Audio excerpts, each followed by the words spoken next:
Halo guys, selamat datang di video presentasi aku. Di video kali ini aku tuh bakal bahas tentang biolistrik. Kedengarannya sih emang agak ribet ya, tapi kalian tuh tenang aja. Aku tuh bakal jelasin dengan cara gampangnya yang santai gitu.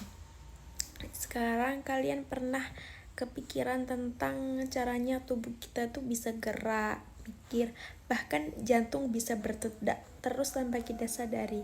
Nah, semua itu tuh ada hubungannya sama listrik dalam tubuh kita. Makanya di video ini tuh aku akan jelasin ya, mulai dari pengertian biolistrik sampai ke alat-alat yang digunakan untuk mendeteksi sinyal listrik dalam tubuh. Jadi, apa sih sebenarnya biolistrik itu? Biolistrik itu adalah cabang ilmu yang mempelajari fenomena listrik yang terjadi di dalam tubuh makhluk hidup. Nah, listrik ini bukan kayak listrik di rumah loh, tapi listrik yang dihasilkan oleh aktivitas sel yang ada di dalam tubuh kita, terutama dari sel saraf dan sel otot. Sel-sel ini bekerja menggunakan ion-ion seperti natrium, kalium, dan kalsium. Ion-ion ini bergerak keluar masuk sel, dan dari situ terbentuklah sinyal listrik. Nah, sinyal listrik ini penting banget karena digunakan untuk komunikasi antar sel. Contohnya saat kita berpikir, saat kita bergerak, bahkan saat jantung kita berdetak. Semua itu dikendalikan oleh sinyal listrik di dalam tubuh kita. Jadi bisa dibilang tanpa biolistrik tubuh kita tuh nggak akan bisa berfungsi dengan normal. Sekarang kita lanjut di slide berikutnya ya. Kita tuh bakal membahas tentang konsep dasar biolistrik.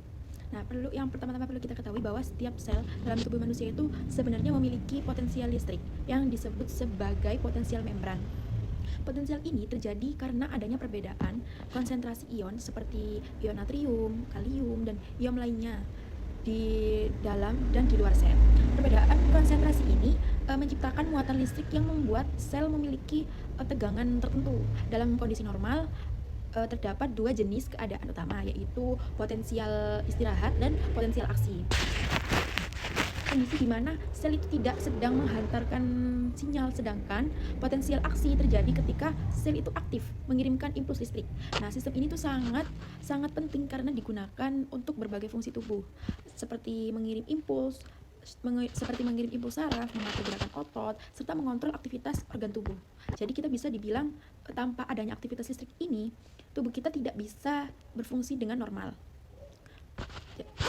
Selanjutnya kita masuk ke macam-macam gelombang dalam biolistrik. Gelombang dalam biolistrik merupakan representasi dari aktivitas listrik dalam tubuh yang direkam dalam bentuk grafik.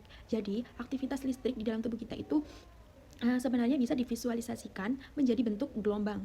Berdasarkan bentuknya, gelombang itu dibagi menjadi beberapa jenis, yaitu gelombang sinus, ada gelombang persegi, dan gelombang segitiga.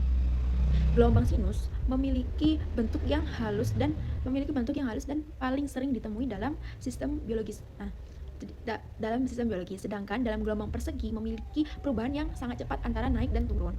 Dan gelombang segitiga memiliki perubahan yang lebih linear. Selain itu, gelombang juga bisa dibedakan berdasarkan sumbernya, seperti gelombang otak, seperti gelombang jantung, dan gelombang otot. Nah, untuk lebih memahami bentuk gelombang tersebut, kita bisa melihat visualisasinya pada gambar setelah ini. Jelasin di gambar ini dulu. Kita bisa melihat bentuk dasar dari sebuah gelombang. Bagian paling atas disebut puncak atau crest. Nah, sedangkan bagian paling bawah disebut lembah atau trok. Kemudian ada yang disebut dengan panjang gelombang atau wavelength, yaitu jarak antara dua puncak yang berurutan. Nah, gelombang ini tuh juga memiliki arah rambat yang menunjukkan kemana gelombang itu bergerak. Nah, dengan memahami bagian-bagian ini, kita tuh jadi lebih mudah dalam membaca dan menganalisis sinyal biolistrik. Sekarang kita masuk ke syarat kelistrikan tubuh. Syarat kelistrikan tubuh adalah sinyal listrik yang dihasilkan dari aktivitas organ tubuh dan dapat direkam menggunakan alat medis. Fungsinya antara lain untuk mendiagnosis penyakit, mengetahui fungsi organ, dan memonitor kondisi tubuh pasien. Pertama ada EMG atau elektromiografi, adalah alat untuk merekam aktivitas listrik pada otot. Nah, fungsinya untuk mendeteksi gangguan otot dan menilai kerja saraf ke otot. Cara penggunaannya dengan menempelkan elektroda atau menggunakan jarum pada otot. Lalu lalu aktivitas otot direkam saat bergerak. Selanjutnya ada EKG atau EKG adalah alat untuk merekam aktivitas listrik jantung. Nah, fungsinya adalah untuk mendeteksi gangguan jantung dan mengetahui ritme jantung.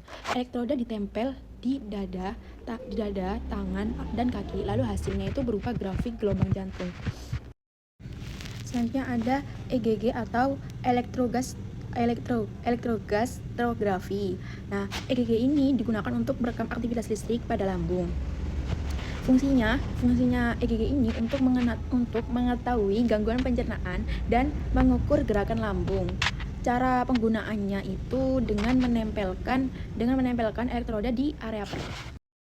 Selanjutnya ada ENG atau elektroneurografi. Nah, ENG adalah alat untuk mengukur aktivitas listrik pada syaraf. Nah, fungsinya itu untuk mendeteksi kerusakan saraf dan mengukur kecepatan hantaran saraf. Nah, elektroda ini ditempel di kulit, kemudian syaraf diberi rangsangan listrik kecil. Pada slide ini, kita membahas ERG atau elektroretinografi. ERG adalah pemeriksaan yang digunakan untuk mengukur aktivitas listrik pada retina mata. Fungsi utama dari ERG yaitu mendeteksi gangguan pada retina, seperti kerusakan sel fotoreseptor, menilai fungsi penglihatan, terutama dalam merespon cahaya. Cara penggunaannya adalah dengan memasang elektroda di sekitar mata, sehingga aktivitas listrik retina dapat direkam saat mata menerima rangsangan cahaya. Selanjutnya ada EOG atau elektrokulografi. Berbeda dengan ERG, EOG digunakan untuk mengukur pergerakan bola mata.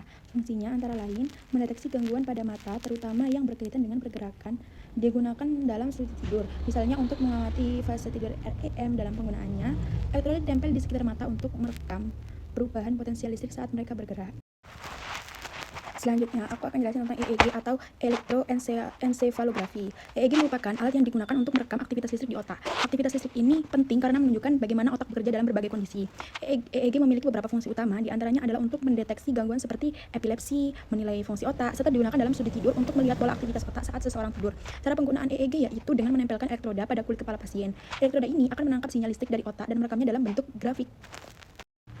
Selanjutnya, aku akan memberikan kesimpulan dari materi yang aku jelasin dari awal kan.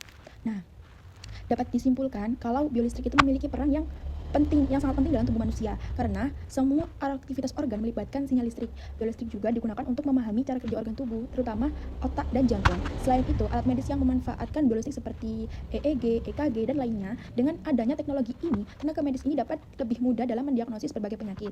Nah, sekian penjelasan dari aku dari atas tadi. Maaf bila ada salah kata. Terima kasih atas perhatiannya, teman-teman. Jika ada salah, tolong dimaafkan.